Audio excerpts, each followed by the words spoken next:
Hi, my name is Sarah Krupp, and this is my initial post for climate action readiness or preparedness for Module 3. We were, in particular for New Orleans, we were asked a series of questions in order to kind of have a better idea of the city's preparedness.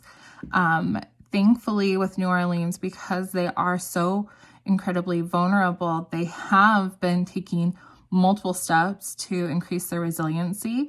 They are not doing anything like business as usual, they're not doing a lot of business as usual, and they are doing a lot of steps to increase their resiliency.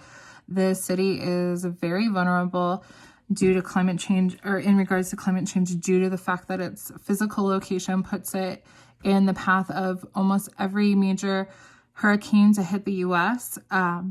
It is, getting them right off the Caribbean and the Gulf of Mexico, where they just get stronger and stronger before making landfall, mostly in New Orleans and in southern Louisiana.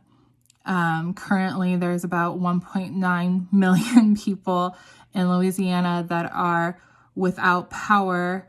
Louisiana, Alabama, Mississippi, I think maybe Georgia altogether, was 1.9 million or billion people that are without power currently because of the latest Hurricane Zeta, that just went through.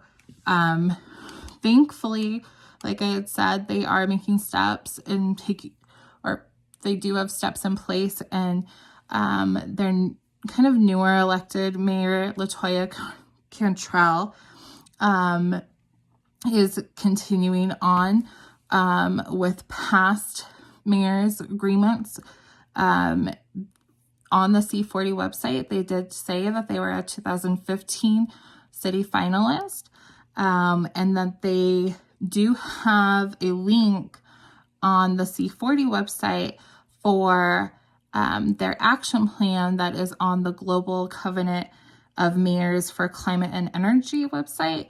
And that website goes on to talk about how they have completed 6 out of 9 phases. They have done all 3 for mitigation, and as well as all 3 for adaptation policies, and only have access to energy left. They also, something that was on there that I thought was interesting was they had global or greenhouse gas emissions of over 3.5